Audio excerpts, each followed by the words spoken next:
കളമശ്ശേരി പോളിടെക്നിക്കിൽ നിന്ന് കഞ്ചാവ് പിടികൂടിയ സംഭവത്തിൽ 2 പേർ കൂടി കസ്റ്റഡിയിലുണ്ട്. ക്യാമ്പസിലേക്ക് ലഹരി എത്തിച്ച പൂർവ്വ വിദ്യാർത്ഥി ആഷിക്കിനൊപ്പം ഉണ്ടായിരുന്ന മറ്റൊരാളെയുമാണ് പോലീസ് കസ്റ്റഡിയിലെടുത്തത്. മെൻസ് ഹോസ്റ്റലിലെ കൂടുതൽ വിദ്യാർത്ഥികൾ പോലീസ് നിരീക്ഷണത്തിലാണ്. മയക്കുമരുന്ന് ഉപയോഗത്തെക്കുറിച്ച് കോളേജ് പ്രിൻസിപ്പളാണ് പോലീസിന് വിവരം നൽകിയത് എന്നാണ് വ്യക്തമാകുന്നത്. പ്രിൻസിപ്പൽ DCPക്ക് നൽകിയ കത്തിന്റെ പകർപ്പ് മാതൃഭൂമി ന്യൂസിന് ലഭിച്ചു. അരുൺ ശങ്കർ വിവരങ്ങളുമായിട്ട്. അരുൺ, അദ്ദേഹം ഇന്നലെ നമ്മൾ അദ്ദേഹത്തിന്റെ പ്രതികരണം തേടിയതാണ്. പ്രിൻസിപ്പലിന്റെ അദ്ദേഹം പറഞ്ഞു കഴിഞ്ഞ 6 മാസത്തോളമായി കർശന നിരീക്ഷണത്തിലാണ്.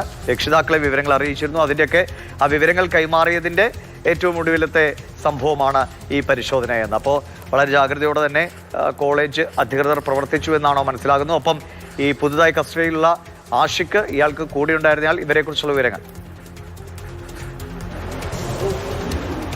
തീർച്ചയായിട്ടും കളമശ്ശേരി ഗവൺമെന്റ് പോളിടെക്നിക്കിലെ പ്രിൻസിപ്പൽ ഐജു തോമസ് വളരെ ജാഗ്രതയോടുകൂടി പ്രവർത്തിച്ചു എന്നുള്ളത് തന്നെയാണ് ഈ ഒരു ഇടപെടലിൽ നിന്ന് വ്യക്തമാക്കുന്നത്. ഇക്കാര്യത്തിൽ അദ്ദേഹം അഭിനന്ദനം അർഹിക്കുന്നുവെന്ന് തന്നെ പറയേണ്ടി വരും. കാരണം വളരെ വിശദമായ ഒരു കത്താണ് എറണാകുളം DCPക്ക് പ്രിൻസിപ്പൽ നൽകിയത്. 12-ാം തീയതിയാണ് ഈ കത്ത് നൽകുന്നത്. ആ കത്തിൽ പറയുന്ന പ്രധാനപ്പെട്ട കാര്യമെന്ന് പറയുന്നത് ഈ സ്ഥാപനത്തിലെ വിദ്യാർത്ഥികൾ 14/3/2025 തീയതി ഉച്ച മുതൽ ഹോളി ആഘോഷിക്കുവാൻ തീരുമാനിച്ചിട്ടുണ്ട്. മദ്യം, മയക്കുമരുന്ന്, മറ്റ് ലഹരി പദാർത്ഥങ്ങളുടെയും അനിയന്ത്രിതമായ ഉപയോഗം അന്നേ ദിവസം ഉണ്ടാകും എന്ന് വിശ്വസനീയമായ ഉറവിടങ്ങളിൽ നിന്ന് വിവരം ലഭിച്ചിട്ടുണ്ട്. വിദ്യാർത്ഥികൾ ഈ ആവശ്യത്തിലേക്കായി പണപ്പിരിവ് നടത്തുന്നതായും മനസ്സിലാക്കാൻ കഴിഞ്ഞിട്ടുണ്ട്. ഈ അവസരത്തിൽ ക്യാമ്പസിനുള്ളിൽ പോലീസിന്റെ സാന്നിധ്യം ഉണ്ടാകണമെന്നും നിരീക്ഷണം കൂടുതൽ ശക്തമാക്കണമെന്നും ക്യാമ്പസിന് പുറത്തും ഹോസ്റ്റൽ കേന്ദ്രീകരിച്ചും ലഹരി ഉപയോഗത്തിനെതിരെ സമുചിതമായ ഇടപെടൽ ഉണ്ടാകണമെന്നും അപേക്ഷിക്കുന്നു. അതായത് അവിടെ നടക്കുന്ന പ്രവർത്തനങ്ങളെക്കുറിച്ച് ലഭിച്ച വിവരങ്ങൾ കൃത്യമായി പോലീസുമായി പങ്കുവച്ചിട്ടുണ്ട്. ആ പങ്കുവച്ചതിൻ്റെ അടിസ്ഥാനത്തിലാണ്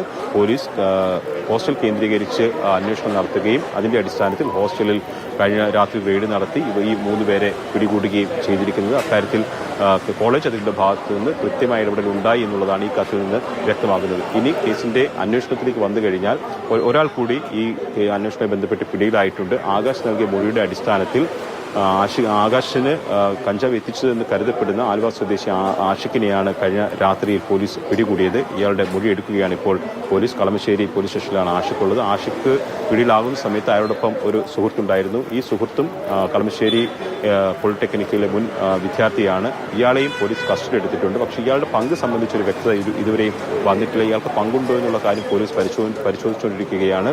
നേരത്തെ പറഞ്ഞതുപോലെ ഇയാളാണ് കളമശ്ശേരി ഗവൺമെന്റ് പോളിടെക്നിക്കിലെ വിദ്യാർത്ഥികളിലേക്ക് കഞ്ചാവ് ഉൾപ്പെടെ എത്തിച്ചതെന്നും അതോടൊപ്പം തന്നെ ഇതിനു വേണ്ടിയിട്ട് വ്യാപകമായ പണപ്പിരിവ് നടത്തിയിരുന്നതുമാണ് പോലീസ് വിവരം ലഭിച്ചത്. അക്കാര്യം പ്രിൻസിപ്പൽ തന്നെ കത്തിലൂടെ അറിയിച്ചിരുന്നു. അക്കാര്യം പോലീസ് കൂടി സ്ഥിരീകരിക്കുകയാണ്. എന്തായാലും ഇതിന് പിന്നിൽ വേറെ ആരൊക്കെയുണ്ട്? അതോടൊപ്പം തന്നെ ആകാശിനെ സംരക്ഷിക്കുന്ന ഒരു നിലപാട് 2 വിദ്യാർത്ഥി സംഘടനകളുടെ ഭാഗത്തുനിന്നുണ്ടായിരുന്നു. അനന്തു, ആദിൽ എന്നീ KSUക്കാർക്കെതിരെ SFI ആരോപണം ഉന്നയിക്കുന്നു. അവർ തങ്ങൾക്ക് ഇതിൽ പങ്കില്ല എന്ന് പറയുന്നു. അപ്പോൾ അതിലൊരു ക്ലാരിറ്റി വന്നിട്ടുണ്ടോ? ഈ ആകാശ് പെട്ടുപോയതെന്ന നിലയ്ക്കാണ് 2 വിദ്യാർത്ഥി സംഘടനകൾ ഇന്നലെ പ്രതികരിച്ചു. പക്ഷേ ആകാശാണ് അവിടുത്തെ ഒരു കൃത്യമായ ഏജന്റ്. ആകാശിലേക്കാണ് ഈ ആഷിക്കൊക്കെ ഇത് എത്തിച്ചത് എന്ന രീതിയിലാണ് ഇപ്പോൾ അന്വേഷണം പോകുന്നത്. അതിലെന്താണ് പോലീസിന്റെ ഭാഗത്തുനിന്നൊരു ക്ലാരിറ്റി ഉണ്ടോ?